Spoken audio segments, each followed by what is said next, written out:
두 손 들고 찬양합니다. 다시 오실 왕 여호와께 오직 주만이 나를 다스리네.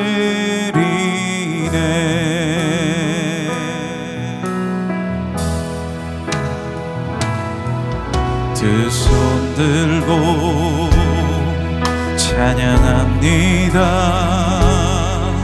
다시 오실 왕 여호와께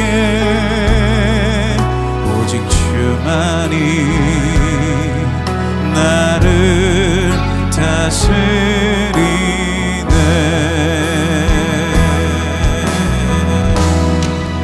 나 주님만을 섬기리.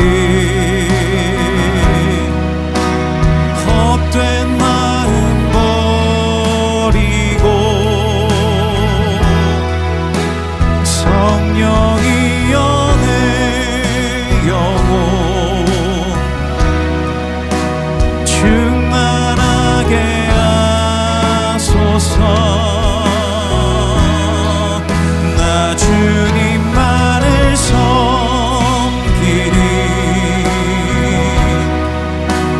헛된 마음 버리고 성령이여 내 영혼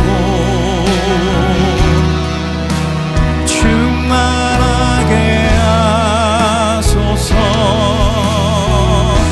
주님 앞에 내 생명 드리리라.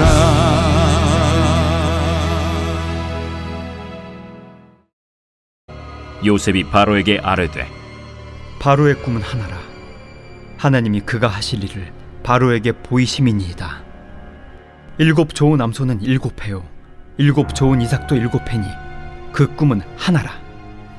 그 후에 올라온 파리하고 흉한 7소는 7년이요 동풍에 말라 속이 빈 7 이삭도 7회 흉년이니 내가 바로에게 이르기를 하나님이 그가 하실 일을 바로에게 보이신다 함이 이것이라.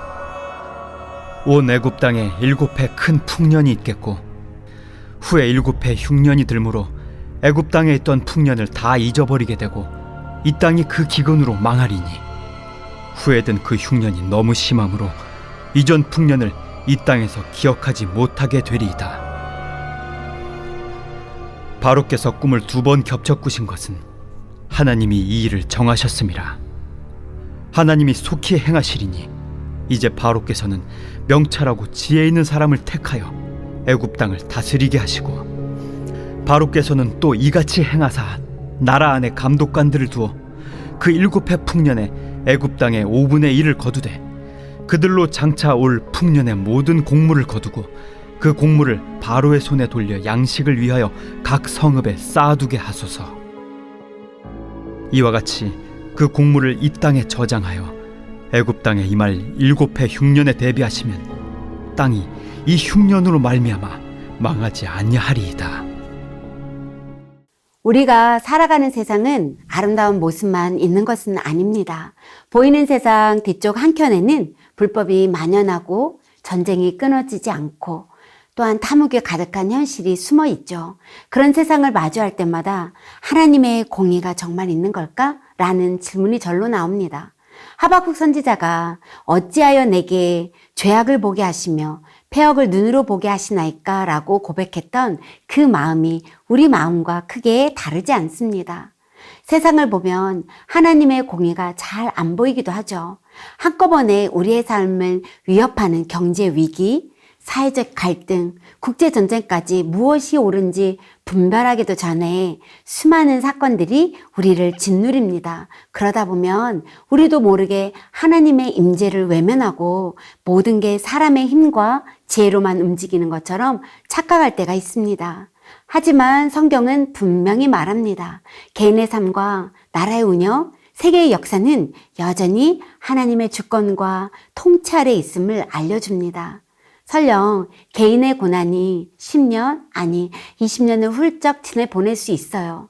고난의 삶이 일부 혹은 삶의 전부처럼 느껴질지라도 여전히 시간과 삶을 통치하고 다스리시는 분은 하나님이시라는 것을 기억하시기 바랍니다. 고난에서 빚어지는 요셉, 오늘 창세기 41장 1절 시작은 만 2년 후에 이렇게 시작됩니다. 2년 전 캄캄하고 칙칙한 감옥에서 수고난 장에게 꿈을 해몽해 주면서 저는 억울하게 잡혀온 사람입니다. 옥에 갇힐 일은 행하지 않았습니다. 자신의 억울함을 토로하면서 감옥에서 내보내 줄 것을 말했습니다. 하지만 수고난장은 까마득하게 잊어버립니다. 그 어두운 감옥에서 술관원장의 호의를 기대하며 사람을 의지했던 요셉은 그 2년을 어떻게 지냈을까요? 매일 밤 감옥에 어둠이 내릴 때마다 이렇게 기도하지 않았을까요? 주님, 오늘 밤 저를 감옥에서 구해주옵소서. 시편 105편을 보면 요셉이 감옥 생활이 묘사되어 있는데요. 그 영혼이 쇠꼬챙이에 뚫리는 것과 같은 고난이었음을 알 수 있습니다. 그 고난의 끝은 여호와의 말씀이 응할 때까지였습니다. 하나님은 요셉의 억울함을 곧바로 풀어주시는 것이 아니라 하나님께서 계획한 시간표 안에서 그가 겪어야 할 것은 다 겪게 만듭니다. 요셉은 기다림과 인내의 시간을 지나야 했습니다. 삶의 모든 일들이 내가 기도하고 내가 계획한 시간표에 맞추는 것이 아니었습니다. 하나님의 때에, 하나님의 시간표에 자신을 맞추는 자가 되어져 가는 것, 그래서 하나님만 오로지 바라보는 자로 만들어가는 것이 하나님과의 동행이고 하나님과의 함께하심이고 형통이었습니다. 부와 명예가 생기고 내가 원하는 대로 잘 되는 것만이 함께하심이 아니었습니다. 하나님은 한 개인을 이렇게 변화시켰습니다. 오늘 본문에서 보면 요셉이 오직 하나님만 바라보는 자로 세워진 것을 확인할 수 있습니다. 41장을 세 부분으로 나누었을 때 앞부분은 바로가 꿈을 꾼 내용이고 오늘 읽은 본문은 중간 부분으로 바로가 요셉을 만난 꿈 내용을 이야기한 후 바로의 꿈을 듣고 요셉이 해석하는 장면입니다. 자신을 절대 과시하지 않습니다. 어제 말씀이긴 하지만 요셉이 바로에게 대답하여 이르되 내가 아니라 하나님께서 바로에게 편안한 대답을 하시리이다.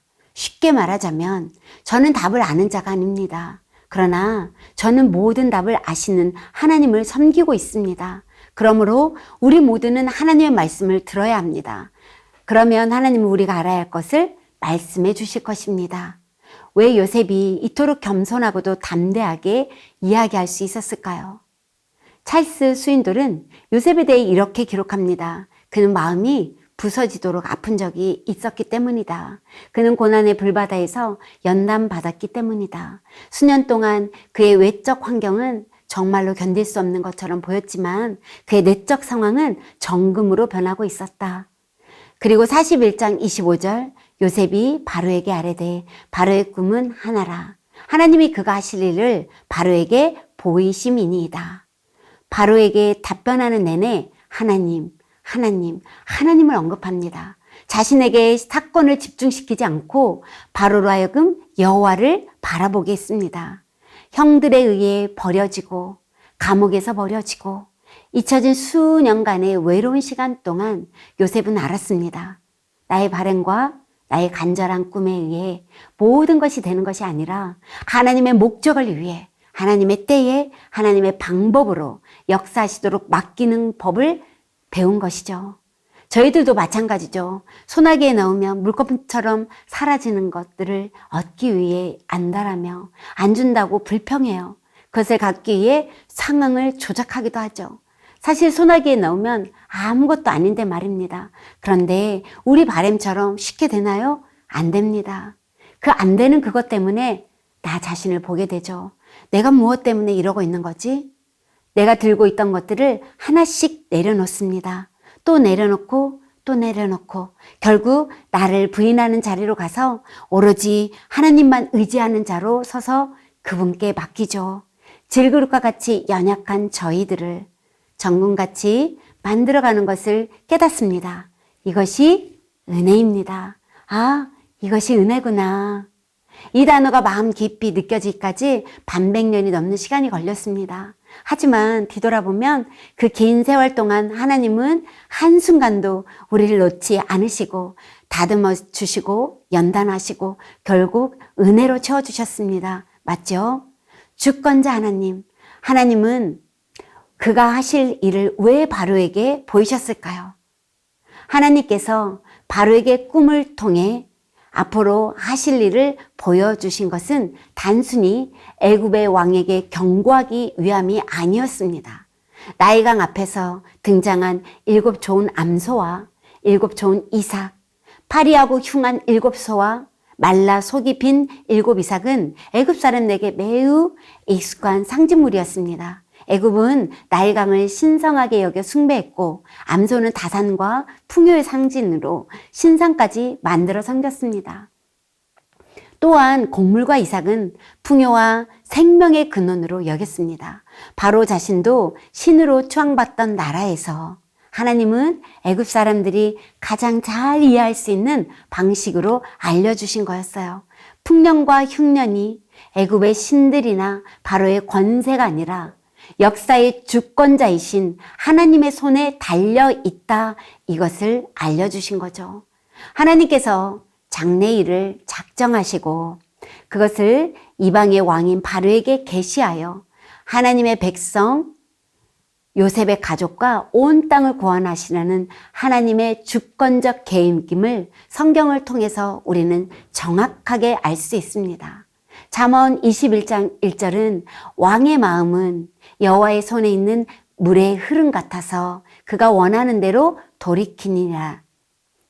개인의 삶에서, 우리나라에서, 또한 세계에서 일어나는 일들이 하나님의 뜻과 무관하게 일어나는 것 같지만 절대 그렇지 않습니다. 주권자이신 하나님이 통치 안에 있다는 것을 잊지 마시기를 바랍니다. 마치 다스리는 분이 없는 것처럼 허망해지고 소망이 없는 것처럼 낙심할 때가 있습니다. 이럴 때일수록 기도의 자리를 놓지 않으시기를 바랍니다. 하나님은 그가 하실 일을 왜 바로에게 보이셨을까요?